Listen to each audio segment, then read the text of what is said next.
That recording? There we go. One of the questions that comes up a lot in Florida, and one of the Chavra put this on the chat already yesterday, 2 days ago, is the question of kashering of a glass stovetop. And this is it's a question that applies to glass stovetops. It applies to probably glassware in general.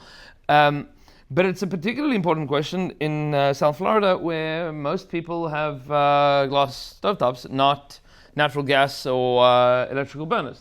That's the minhag of the contractors, the builders, whatever the case is. People here in general have glass stovetops.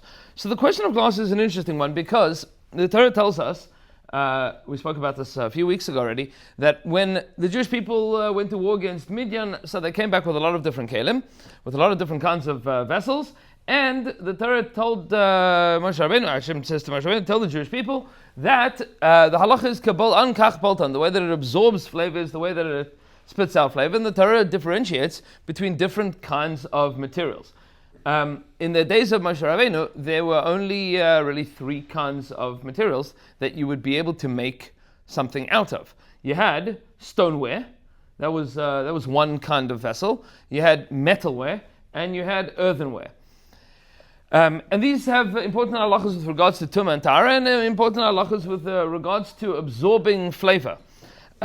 Notably, things that are made out of metal can be kashered either with boiling water, if that is how they absorb flavor, or they can be kashered with heating them up to the point that they are glowing, which is called libun, and that if they were used absorbing flavor through an open flame, so grilling, whatever it might be, so that would then require libun. Those are the two ways of kashering metal. What about earthenware? So the halacha is that there is no way to kasher earthenware. Earthenware, the Torah assumes, is porous. That seems to be the simple reading of the Psukim. The earthenware is porous, it absorbs flavor, and there is no way of getting rid of that flavor. You can't get it out. Meaning, even if you were to boil it, whatever the case is, pour boiling water on top of it, there's no way of getting it out. In theory, were it to be that you put it back in a kiln and fired it once again, so that would probably kasher it, but that would also break it. Right? Meaning there's no way of kashering it other than it shattering. You can't get the flavor out. It's stuck there forever. Meaning if you got it hot enough that you would be able to extract flavor, you would also be destroying the kli. Those are the metals and pottery, earthenware that the Torah speaks about. Now, already in the days of the Rishonim, there was a new material that showed up on the block, and that was glassware. That was something new. Glassware has a long history of, already in the days of Chazal, they knew about glassware, and before that, but to make kelim out of glass was pretty cool new technology. And then the question arises: well, what is this thing called glass? What is it, and what are its properties? And to this end, we're just going to summarize very, very briefly that in the days of the Rishonim, this was a big debate, because glass is made out of sand, which is earthenware, right? It's made out of the same stuff as pottery. It's made very differently, though. So, as opposed to pottery, earthenware, that you have earth that you pack together with some kind of water and turn it into something and put it in a fire. Glassware is you take sand, you melt it very, very high heat, and you blow air into it till it forms some kind of vessel. And it's made out of the same, it's not metal, and it's not stone, it's made out of earth. Right? It's made out of sand, soil. Like that's the stuff that it's made out of. So the question now arises, okay, so what is it?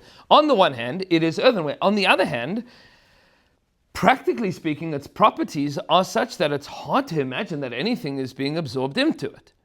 It is smooth, completely smooth. The Rishonim write that the Gemara has a long discussion in Masechus Chulin about how to kasher. Nobody does this today, I think. Anybody here into eating hearts? Right? Hearts of it's a heart of beef hearts.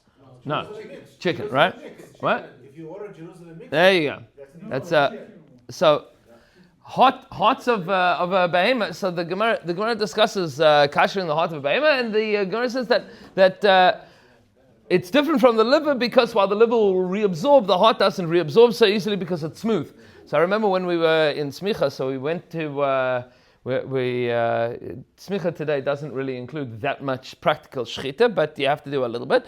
So we went with Rav Ben Chaim to Queens. We went to shecht some behemoths and some oifers. We shechted a lamb, and once we dissected it, I showed my wife the pictures afterwards, and she wasn't very pleased about that. But he took out the heart of the sheep, and he made us feel the inside of it to understand what the Rishonim were talking about, that it doesn't absorb. It doesn't, it's very smooth. But glass is much smoother. Glass is much smoother than the heart of a behemoth. So this became a big machlokas. On the one hand, you have the opinions of the Ravya and the Rosh and the Rashba and the Ran and the Shulchan Aruch that say that it doesn't absorb and you don't need to kasher it. You just have to clean it well and then you can use it for Pesach. That's one school of thought. And on the other hand, you have the opinion of Rabbeinu Yechiel and the Smag and Rabbeinu Peretz and the Trumas Hadeshen and the Ramah, saying that it's earthenware and you cannot kasher it. So you have one of the rare occasions in Yiddishkeit that you have a machlokes that's mikatz alakatz, completely from one side to the other. And then you have the shita of the Rambam and the Or Zarua and the Shibolei Alekid in the middle, which is you can kasher it the same way that you'd kasher anything else that you're trying to kasher, meaning Kabbalah kach poltan. In Pnei Halacha, Rav Melamed writes that he thinks that the Ikar Das today should be like the middle of the road. He says, Bein lemachmirim, bein lemakilim. He thinks that everybody should pass in like the Rambam in this, because our glass today does functionally operate the same as we would treat metal. That's his svara. But if you take a look at all of the kashrus gods, so the Sephardi kashrus gods say that you just Windex your glassware and then make sure that it's clean and you can use it. And the Ashkenazi Pesach gods say you cannot kasher it, which leads us to a problem with Ashkenazim. What do you do with the glass stovetop? So a number of years ago already, Rabbi Goldberg reached out to some of the Rosh Yeshiva in YU. This was years before we got here, even saying, what are we supposed to do here? And Rav Sobolovsky, I think, at that point in time wrote to Tshuva, but we can pass on like the Rambam on this, that you can treat your glass stovetop like you would treat metalware, meaning the concern that if you would heat it up to the point that it would be libun, it's going to destroy your glassware. Well, it's not, because you're going to turn it up to the heat that it cooks at. So how do you kasher it practically? So 3 steps. Step number 1 is that you should clean it well. Step number 2 is you should leave it for 24 hours so that any flavors that are there, embedded in it, if there are any, are not tasty flavors, which means that you'll be extracting flavors that are not good. That's the time is going to be pogum. And then what you're going to do is you are going to do both libun and hagala. How are you going to do libun and hagala? So the libun part, the heating it up to the point that it glows, is called turning on your stovetop. My recommendation is that you turn, if you have 4 burners, you turn on 2 diagonally and then the other 2 diagonally. Turn them on for about half an hour each, and then it'll get to the point that it is about as hot as it could ever possibly get. Doesn't get, you'll see, it'll start clicking off because it has internal temperature gauges, right? It's not gonna let you get hotter than that, but it's gonna get as hot as it could ever possibly get. If you want to be machmer, I would recommend even to put a pot on top of that. Right, to put a pot on top that'll make sure that you are heating it from above, below. You'll heat everything, fine. That's good for the burners. That's good for the burners themselves. What about the areas in between the burners? So I think for the areas in between the burners, you can do hagala, meaning you can pour boiling hot liquid on top of that.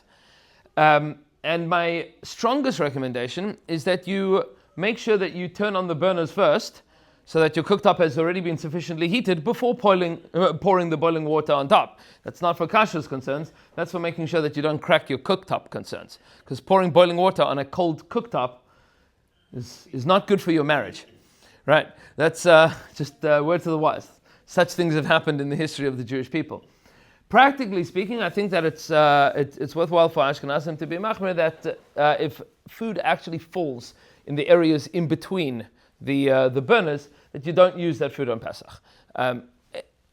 Again, you're not the worst Jew in the world if you do. But to be machmir for the das of the Rama, that we don't kasher glassware, I think not to eat food that was actually on that glassware is a good idea. If it fell, I don't think once you've cleaned it and kashered it, all good and well.